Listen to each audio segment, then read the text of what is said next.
Les personnes fortunées sont connues pour acheter des choses luxueuses et extravagantes. Entre voitures de luxe et hôtels particuliers, les riches s'offrent aussi parfois des objets ou des services bien plus originaux. Celui qui a dit que les riches jetaient l'argent par les fenêtres avait bien raison et la vidéo d'aujourd'hui va vous le prouver. Voici les 10 choses les plus stupides achetées par des riches.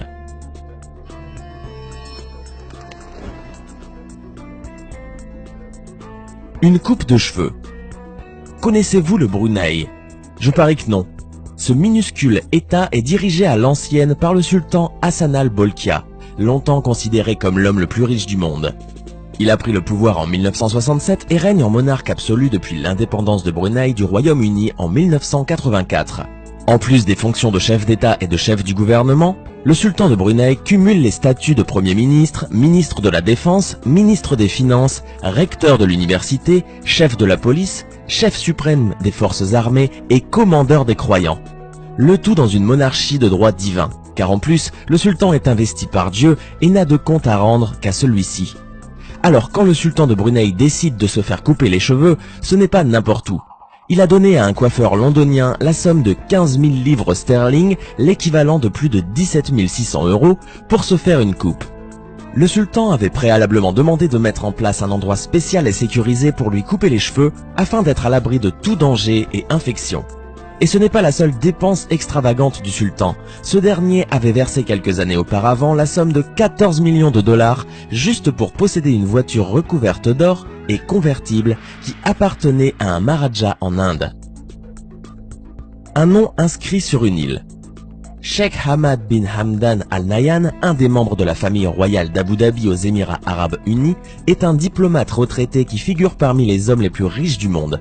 Il a fait parler de lui en 2011 lorsqu'il a entamé un projet original et faramineux, celui d'inscrire son nom Hamad sur son île privée située au large des Émirats Arabes Unis, ceci à même le sable et pouvant être visible depuis la Lune. Les lettres de son nom font 1 km de large sur 3 de long. C'est ainsi devenu le seul nom au monde à avoir été taillé dans le sable, et pour assurer une meilleure visibilité depuis l'espace, les 2 premières lettres sont remplies d'eau. Un caprice qui a coûté au cheikh la somme de 22 milliards de dollars. Oui, vous avez bien entendu, 22 milliards de dollars.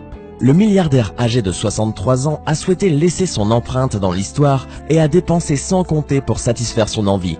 Nul doute que personne désormais n'oubliera le doux nom de Sheikh Hamad. Un avion incroyable.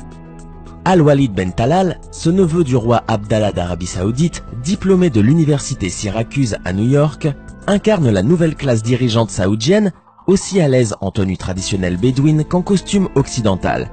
Un étrange mélange de respect des 5 piliers de l'islam, d'engagement philanthropique et d'une indéniable folie des grandeurs. Il a sidéré l'aéropage de l'aviation au salon de Dubaï en novembre 2007 en passant commande du plus gros appareil commercial du monde, l'A380 d'Airbus. Un avion à 2 ponts conçu pour accueillir 850 passagers, 315 millions de dollars au prix catalogue à l'époque, qu'il voulait aménager en une sorte de palace volant pour un investissement total estimé à 500 millions de dollars. Les rumeurs les plus folles circulent sur cet avion. L'agence de design britannique Design Q avait fait une proposition d'aménagement intérieur en 2009, intégrant un garage pour la Rolls-Royce Phantom, un hammam, une salle de concert et un escalier flottant. Le designer Edez Doré avait envisagé une piscine, voire un sol transparent. D'aucuns évoquaient un ascenseur interne, une gigantesque table de réunion tactile façon iPad et même des tapis de prière se tournant automatiquement vers la Mecque. Cependant, 8 ans après la commande, Al-Walid n'a toujours pas pris livraison de son appareil. Le prince se serait-il lassé de son joujou avant d'en prendre possession? Impossible de le savoir. La montre la plus chère au monde. Considérée à juste titre comme l'une des marques de montres de luxe parmi les plus prestigieuses au monde, la maison suisse Patek Philippe, fondée à Genève en 1839 par 2 Polonais, présente des montres très chères et très exclusives. À des années-lumière de Rolex qui produit 1 million de montres par an, Patek Philippe n'en a produit que 58 000 en 2016. Et parmi toutes ces montres, le modèle Grave de Patek Philippe est considéré comme la montre de poche la plus chère au monde. Son prix est de 25 millions de dollars. C'est une montre légendaire connue pour être la plus complexe au monde et entièrement fabriquée à la main. Elle a été produite à partir d'or pur et elle présente diverses fonctions renfermant un calendrier perpétuel, des phases de la Lune, un temps sidéral, une réserve de marche et les indications d'heure pour le lever et le coucher du soleil pour la ville de New York, d'où est originaire son propriétaire, un grand homme d'affaires qui a fait fabriquer ce modèle spécialement pour lui. Cette montre grave a été soldée aux enchères en 2014 pour le prix de 19 millions d'euros. La maison à 1 milliard. Le 36e homme le plus riche du monde, Mukesh Ambani, homme d'affaires indien dont la fortune s'élève à 29 milliards de dollars, avait décidé il y a quelques années de se faire construire une maison, mais pas n'importe laquelle, la plus chère et la plus grande maison du monde. Située à Mumbai, la maison du milliardaire indien est une tour gigantesque de 22 étages avec 37 000 mètres carrés habitables pour 165 mètres de hauteur. Elle surplombe ainsi le tout Mumbai. La maison Antilla, c'est son nom, a coûté à Mukesh Ambani la modique somme de 1 milliard d'euros. Elle emploie 600 personnes qui veillent aux soins de sa petite famille. Ce gratte-ciel privé est la plus grande maison habitable du monde. Une chirurgie plastique pour ressembler à un chat. Il y a quelques années, Jocelyn Wildenstein était une grande et belle blonde qui faisait tourner bien des têtes sur son passage. En 1978, elle rencontre et épouse Alec Wildenstein, l'aîné de la famille milliardaire de New York. Ils auront 2 enfants, Gian et Alec Jr., nés en 1979 et 1980. Mais très rapidement, le milliardaire se lasse de Jocelyn et commence même à la tromper. La jeune femme qui veut plaire à tout prix à son mari qu'elle s'en s'éloigner peu à peu, entame alors peu après de lourdes opérations de chirurgie esthétique. Et puisqu'Alec aime les félins, Jocelyn décide de faire modifier son visage pour ressembler à un chat. Elle y parvient et au prix de 4 millions de dollars et se défigure au point d'être surnommée la fiancée de Wildenstein en référence à la fiancée de Frankenstein. Jocelyn a tout fait pour ressembler à un chat et le résultat n'est pas du tout fameux. Des pommettes et un menton déformé, des yeux remontés et une bouche trop gonflée, la jolie blonde s'est déformé le visage. Tout ça pour son mari qui finira quand même par divorcer. Aujourd'hui en 2017, Jocelyn Wildenstein est seule et complètement ruinée. Le tableau de Willem de Kooning. Stephen A. Cohen, dont la fortune s'élève à 13 milliards de dollars, est le fondateur de la société SAC Capital Advisor, est un grand collectionneur de tableaux. Sa dépense la plus chère a été la peinture de Willem de Kooning intitulée Woman Free, qui lui a coûté 60 millions de dollars. C'est un tableau qui représente une femme peinte avec des couleurs ternes et ayant des lignes brouillées.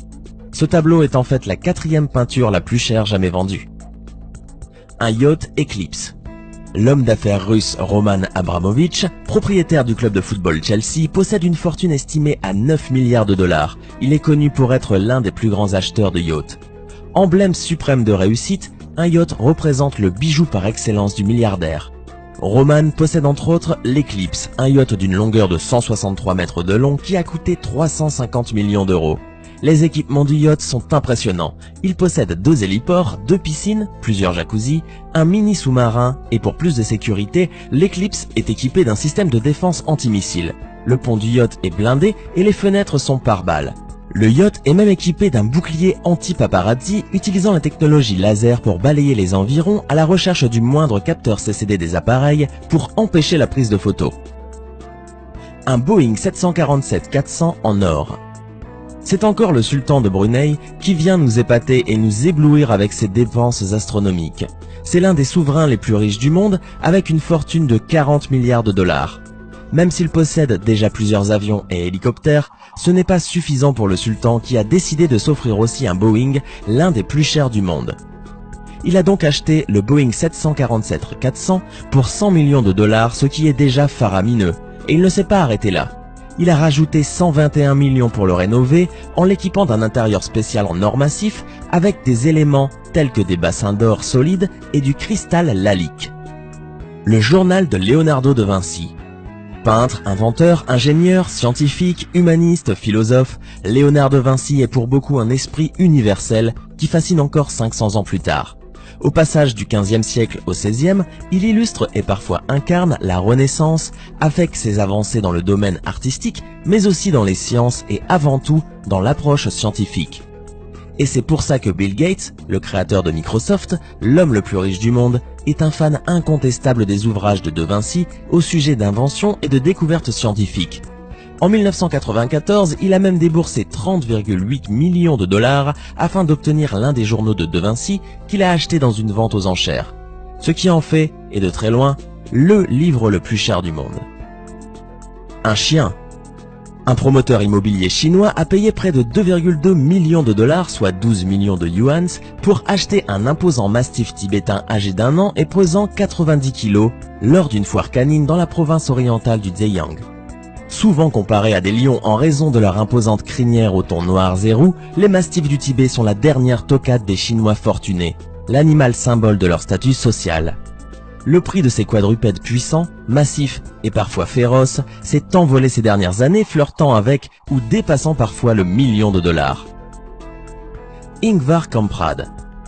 Et à côté de ces milliardaires qui dépensent sans compter se trouve Ingvar Kamprad, le fondateur de l'entreprise suédoise Ikea.